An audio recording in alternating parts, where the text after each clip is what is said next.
तो भाई good news है वजीरेक्स के यूजर्स के लिए, या फिर मैं कहूँ वजीरेक्स के लिए, क्योंकि कोर्ट ने जो स्कीम मीटिंग थी वो अप्रूव कर दी है और उसके रिगार्डिंग ही सारा वीडियो होने वाला है। तो अगर आपका चैनल में पहला दिन तो भाई चैनल को कर लो सब्सक्राइब और वीडियो चले तो वीडियो को लाइक कर देना। आप मुझे ट्विटर और टेलीग्राम में भी फॉलो कर सकते हैं। तो यह वो ट्वीट जिसपे वजीरेक्स ने बताया है कि इनका जो अप्रूवल है कोर्ट की तरफ से वो आ चुका है। इसके रिगार्डिंग ईमेल भी आई है जिसकी मैं बात नहीं कर रहा, सिमिलर ही है, इसलिए मैं डायरेक्टली आपको ट्वीट दिखा रहा हूँ। और इसके बाद जो उन्होंने ब्लॉग पोस्ट किया था उसके बारे में भी हम डिस्कस करेंगे, क्या क्या समझाया यूजर्स को, अब आगे क्या करना है। तो देखो यहाँ पे लिखा है court approval for scheme meeting granted. We are pleased to announce that the Singapore high court has granted us the leave to convene a scheme meeting. This mark another significant milestone in the restructuring process as we move closer to the distribution of net liquid platform assets. तो भाई Singapore high Court ने scheme meeting को करने के लिए इनको approval दे दिया है और ये बोल रहे हैं ये एक नेक्स्ट स्टेप, एक बड़ा स्टेप है रीस्ट्रक्चरिंग प्रोसेस का। और देखो फिर लिखा है the next step prepare for voting process. Scheme creditors will have the opportunity to vote on restructuring scheme, paving the way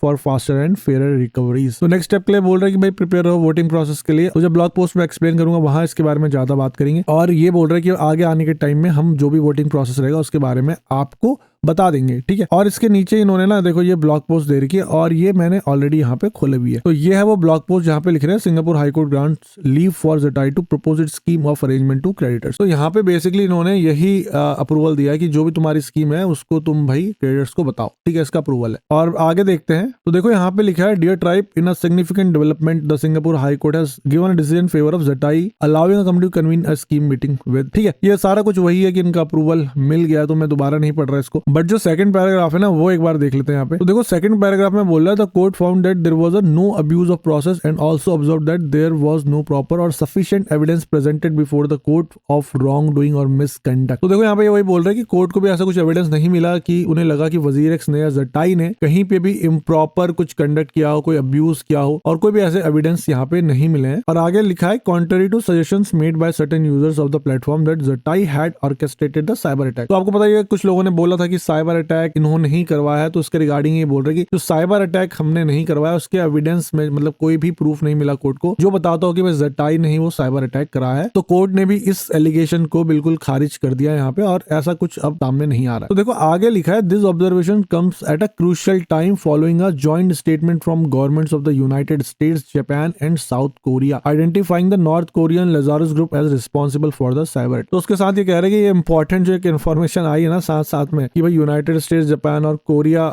ने बोला है कि जो नॉर्थ कोरियन भाई लजारस ग्रुप है वो ही रिस्पॉन्सिबल है साइबर अटैक के लिए, क्योंकि काफी यूनाइटेड स्टेट में भी ऐसा हो चुका है, जापान में भी हो चुका है। तो उसके चलते हुए भाई अब इन्होंने बोल दिया है कि हमारे ऊपर ऐसा कोई एलिगेशन नहीं रहा, कोर्ट की तरफ से भी इन्हें छुट्टी मिल चुकी है कि साइबर अटैक में उन्होंने कोई ऐसा एविडेंस नहीं मिला। बट आगे चल के अगर कोई भी ऐसा एविडेंस मिलता है तो भाई ये स्टोरी हो जाएगी चेंज, बट उसके बारे में यहाँ पे बात नहीं करेंगे हम। तो देखो आगे एक इंपॉर्टेंट पॉइंट लिखा है कि the court also took note that there may be a number of creditors who have voiced objection to Zettai's application. There is also the possibility of a silent majority of users who support the application but have decided to be a passive in the process. तो यहाँ पे बोले कि भाई court को भी मतलब notice किया है कि कुछ ऐसे यूजर्स हो सकते हैं, क्रेडिटर्स हो सकते हैं जिन्होंने इस ज़ेटाई की एप्लीकेशन को ऑब्जेक्ट किया या अप्रूव नहीं किया या बोला मतलब नो, जहां पे उन्होंने वोटिंग किया था वहां पे नो किया हुआ है, ठीक है। बेफार मतलब एप्लीकेशन के अगेंस्ट हैं कुछ यूजर्स और ऐसे कई सारे यूजर्स में जो एप्लीकेशन को सपोर्ट करते हैं बट यहाँ पे अभी साइलेंट बने हुए। वो सबको पता ही है क्योंकि यार अब करेंगे भी क्या, इन लोगों ने 10 लोगों का ग्रुप बना के बस उन्हीं से बातचीत चल रही है और लोगों का तो इन्वॉल्वमेंट ये करने भी नहीं दे रहे, ना ही ये कहीं पे कॉमेंट्स ले रहे हैं अपने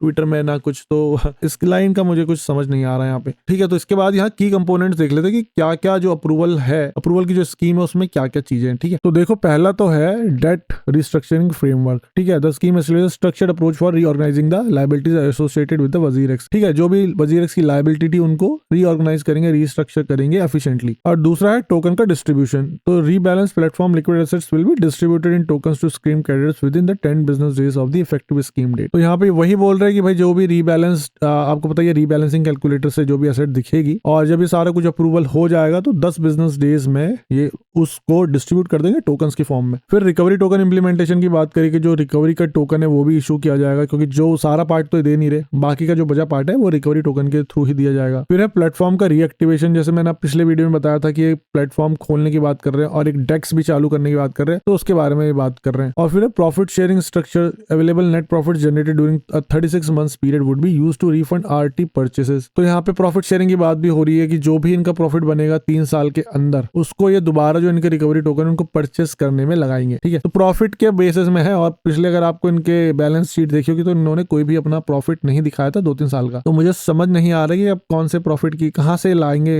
रिकवरी टोकन बाय करने के लिए दोबारा। फिर यहाँ पे भाई निश्चल शेट्टी फाउंडर वजीरेक्स ने बोला है कि थैंक्स करा है कोर्ट को, तो ये नहीं पढ़ूंगा मैं। और फिर ये नेक्स्ट स्टेप्स देख लेते हैं कि नेक्स्ट स्टेप्स अब यूजर्स को क्या करना है। The creditors meeting is scheduled to be held online with voting on the propose scheme of arrangement to take place thereafter electronically. तो यहाँ पे बोल रहे हैं कि भाई मीटिंग होने वाली है ऑनलाइन और वहां पे वोटिंग का प्रपोज किया जाएगा और वोटिंग उसके बाद में इलेक्ट्रॉनिकली होगी। और Zettai will notify creditors of the details of this process shortly. तो थोड़े ही टाइम में ऐसी कुछ जो भी इन्फॉर्मेशन जो भी स्कीम ऑफ क्रिएटर्स है, वोटिंग है, इसकी इन्फॉर्मेशन आएगी तो उसके बारे में थोड़े टाइम बाद बताएंगे। तो अगर आपने अभी तक चैनल सब्सक्राइब नहीं किया तो सब्सक्राइब कर लो, क्योंकि सारा कुछ यहीं पे मैं एक्सप्लेन करूंगा। फिर ये बोल रहे हैं Zettai remains committed to maintaining transparency and fairness throughout this process. तो वही सारा कुछ लिखा है, मैं नहीं पढ़ रहा। तो ये सारा कुछ इन्होंने लिखा था, बट मैं एक बार आपको इनका स्कीम टाइमलाइन कैलकुलेटर दिखाना चाहूंगा, क्योंकि वहां ये कुछ अपडेट नहीं कर रहे आजकल। तो देखो यह है स्कीम टाइमलाइन कैलकुलेटर और यहाँ पे आप देख रहे होंगे कि कुछ अपडेट अब नहीं हो रहा है। अब जो भी कुछ इनके तरफ से अपडेट आते हैं यहाँ ये कोई भी अपडेट नहीं कर रहा। क्यों नहीं कर रहे, I am not sure why, ये क्यों ऐसा हो रहा है। और अगर आप देखेंगे तो लास्ट देखिए 19 नवंबर को ये अपडेट किया है इन्होंने, 19 नवंबर 2024 को अपडेट हुआ है। उसके बाद आज तक इन्होंने इसको अपडेट नहीं किया। और ये क्यों अपडेट नहीं कर रहे, आई एम नॉट श्योर क्या क्या हो रहा है इनका। और स्कीम मीटिंग वगैरह जो होने वाली है, अब जो भी कुछ अपडेट आएगा उसके बारे में सारा कुछ मैं आपको बता ही दूंगा। तो इतना था इस वीडियो में। अगर वीडियो अच्छा लगता है वीडियो को लाइक करो, जो भी आपके कमेंट है, फीडबैक है, वो सब कमेंट में डाल दो। कुछ वजीरेक्स से आपको कहना है तो वो भी कमेंट में डाल दो। अब जो भी नया अपडेट आएगा तो मैं फिर से वीडियो बनाऊंगा, तो चैनल को यार सब्सक्राइब जरूर कर लो। अब मैं आपसे मिलूंगा अगले से इंटरेस्टिंग एंड इन्फॉर्मेटिव वीडियो संग। Till then invest safely and invest wisely.